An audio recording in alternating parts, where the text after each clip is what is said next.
they feel much more vulnerable when it comes to Iran. As long as the regime is there, they will not join the war. This is my estimation. However, when the regime will not be there, the war will be over and nobody will need them. So that's some kind of a quagmire which they are inside. On one side, they don't want to join the war as long as the regime is there, while when the regime will not be there anymore, hopefully, nobody will need the war because the war will be really over. But why wouldn't they join? Why wouldn't they, like, if they're so afraid of that reality, why wouldn't they take this moment to join the US, join Israel, and ensure that that reality that they fear doesn't come to pass? They don't trust America and they don't trust Israel to continue the war forever until the regime is over. They don't trust. They are afraid that they will find themselves in the end of the day, on the end of the war, uh, dealing by themselves with Iran. And, Wow. these people they are not fast deciders. They make decisions very slowly. Mentality in the Gulf. They don't gamble. They don't get into all kinds of fast uh, uh, fast results, instant in any issue. They are very conservative when it comes to investments, when it comes to decisions. They are very slowly because they want to make sure 1,000 times that they are not falling into a pit or into a trap. They are not gamblers. I think that when we compare the American decision making today and the decision making in the Gulf, means within the Arabs, it is totally opposite in this regard of the pace of decision making. They are so far from this kind of behavior. In my humble view, they don't understand Trump at all, because they are so far from the way which he thinks and acts, because their way of thinking and acting is totally opposite. Totally opposite. They will lose 1,000 opportunities to make money if there is some kind of risk in this, because they want to walk on very solid earth. They don't gamble. And therefore, they are very, very much afraid of this possibility that the Iranian regime will stay in power and will take revenge from anyone who didn't help them during this war. Therefore, they are still waiting. And let Trump be angry at them. And they know that Trump is angry at them. Because I believe every day somebody from Trump's group is calling the MBS or MBZ in order to convince them, hey, guys, they are, you know what? They might be even willing to pay the price to compensate America for the expenses if they succeed to get rid of the Iranian regime. They will willingly compensate Trump with the investments, with money, whatever they like, as long as they don't take part in this war, as long as they are not sure that the regime will be ousted. Wow. So this is how they think, and this is how they behave, and therefore they are not willing, but they are suffering tremendously. 85% of the drones and missiles, they suffer tremendously and do nothing in order to survive in the day after the war, if the regime in Iran remains in power. Now, the question is, will it remain in power after all these losses? Let me tell you, Lara, for the regime to survive, they don't need an air force, which is destroyed. They don't need a navy, which is destroyed. They don't need nuclear weapons. They don't need missiles. All they need is a united, consolidated force on the ground with rifles. That's all. In order And to they shoot, all those who might challenge the regime, as they did in January and killed who knows how many thousands of people, 40,000, 50,000, I have no idea how many, but many thousands. And they can kill hundreds of thousands, not with missiles, not with weapons, not with a navy, and neither with the air force. All they need is a rifle in the hand of each and every one of the supporters, and they are many. Let's say out of 90 million people in Iran, 1 million support the regime. The regime people and their families. It's enough. It's enough. Because one man can shoot hundreds in the street. Therefore, citizens who are in the street without weapons, without communications, without commanders, without army equipment, without armored vehicles, they don't have this resources. So the regime can survive as long as its own fighters do not start to fight each other. Once the fighters of the regime start arguments and start fighting with each other, this is the beginning of the collapse of the regime.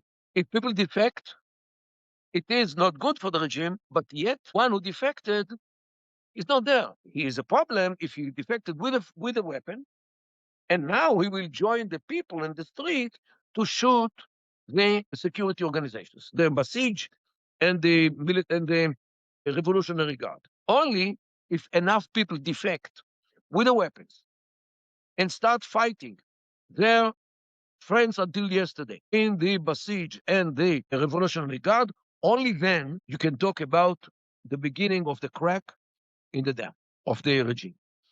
The fact that many of the leaders of the regime were eliminated is good, yet it's not enough because everyone has a substitute, although the substitute could be less efficient and less experienced.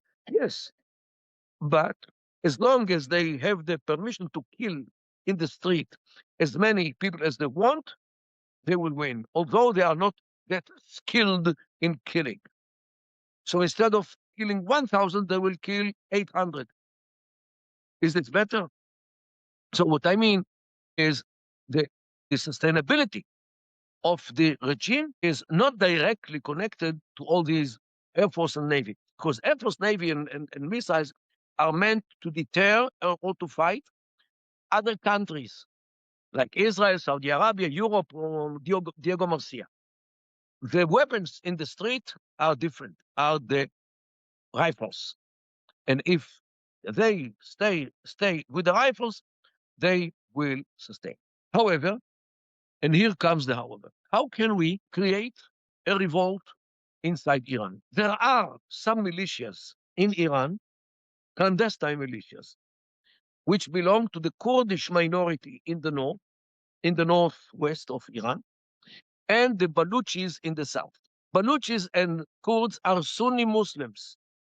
They are not Shia. And they don't share this chaotic mindset of the Shia. In between the Baluchis and the Kurds, there are the Arabs and the Ahwaz. And this is Western Iran, actually.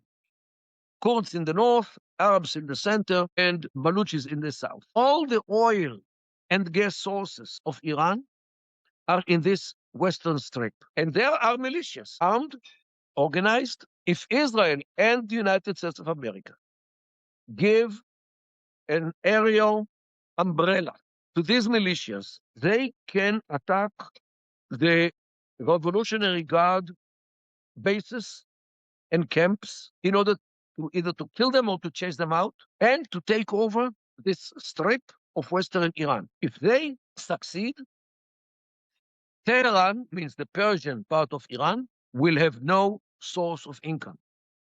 They will not be able to reconstruct neither their nuclear program, nor their missile program, nor nothing. They will barely have what to eat. And this might, if the regime remains in power, it will at least keep them needing food more than missiles and nuclear weapons. And this is one of the ways how to make sure that the Hormuz Straits, which is to the west from Iran, will remain open for the others, for Kuwait and for Qatar and for all the other countries to export their oil and gas, which today is very problematic, and will take all the sources of income from the Iranian regime in a way which will almost make sure that they cannot reconstruct their power again, especially if the arrangements after the war will make sure that there is some kind of international supervision which is meant to prevent the rearmament of Iran.